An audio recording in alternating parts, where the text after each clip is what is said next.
Entrevista Central. Hoje a Entrevista Central conversa com Vitor Marchetti. Ele é cientista político e professor da Universidade Federal do ABC, em São Paulo. Vai conversar conosco sobre a pauta política e sobre a recuperação dos direitos do ex-presidente Lula. Vitor, muito obrigado pela sua participação.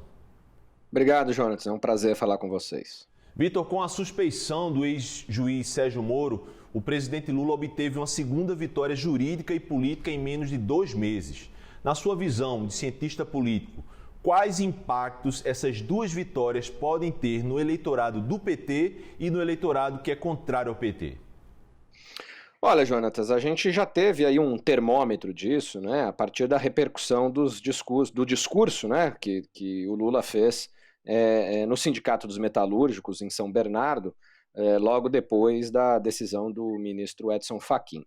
Quer dizer, ele, além de pautar o Poder Executivo, né, porque tudo que ele colocou, inclusive a gente tem aí agora recentemente a decisão do governo de criar o tal do comitê de gestão, enfim, todas as falas feitas ali por Lula acabaram impactando na agenda do governo, o que mostra que o discurso de Lula produz uma mudança no executivo, porque o executivo sabe que Lula tem uma capacidade de liderança política e de capacidade de liderança popular que exigiu desse governo uma reação para tentar um pouco manter a sua popularidade e fazer um contraponto à capacidade de agregação política que Lula tem. Se Lula vai ser candidato ou não, são outros 500. O fato é que essa decisão ela já produz, do ponto de vista político e do ponto de vista eleitoral, um realinhamento completo, inclusive para a construção da tal frente democrática, para se fazer aí,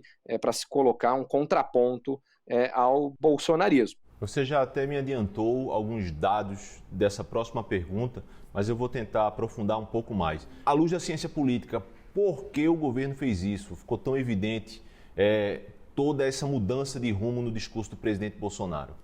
O Bolsonaro e o bolsonarismo tentaram construir, lá no começo da pandemia, a dicotomia entre crise econômica e medidas de combate ao Covid. Como se as medidas que tínhamos disponíveis para combater o Covid fossem produzir um prejuízo econômico e, portanto, não poderíamos adotá-lo.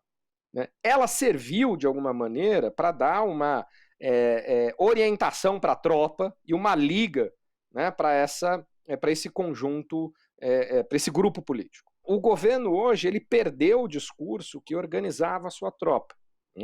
Está tentando retomar esse argumento, mas ele já deixou um rastro, né, muito grande e intenso de medidas que contrariam, né, o que o governo passou a dizer ainda hoje. Isto se agrava ainda por conta da deterioração das relações econômicas, né? Desemprego crescente, inflação, né?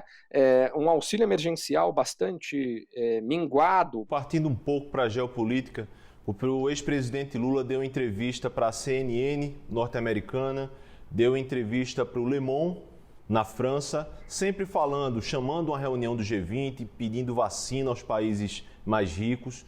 Essa importância do presidente Lula no exterior parece ser maior, inclusive, do que a imprensa brasileira dá. Por que Lula ainda é tão importante no cenário internacional?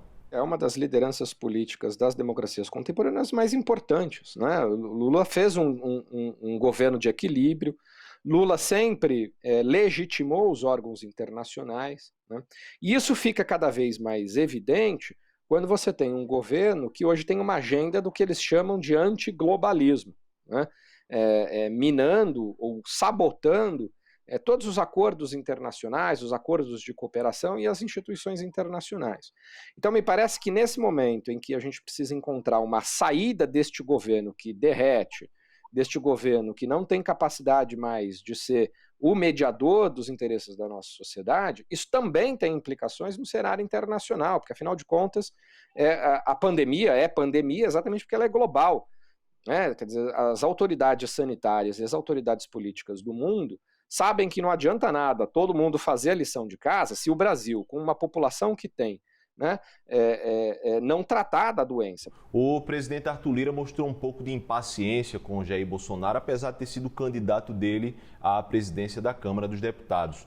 Você acha que as agendas do governo federal, reforma administrativa, privatização de estatais, diante dessa pandemia, ela avança esse ano? Eu acho que nada avança se a gente não combater a pandemia de modo adequado.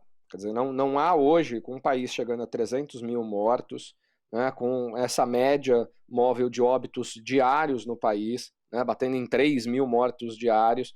Quer dizer, não há possibilidade de discutir qualquer agenda hoje que não seja uma agenda liderada pela saúde, para que a gente possa produzir aí, resultados mais eficazes. A questão é que o governo Bolsonaro já bateu cabeça em relação à apresentação dessas propostas. O governo não tem capacidade de liderar uma agenda. Me parece que o Arthur Lira, nesse momento, ele representa uma outra coisa. Ele é um representante mais raiz daquele centrão fisiologista do Congresso Nacional. E esse representante raiz do Congresso Nacional, ele vai agir orientado por duas coisas. Primeiro, garantir ganhos pontuais para a sua base de aliados no Congresso.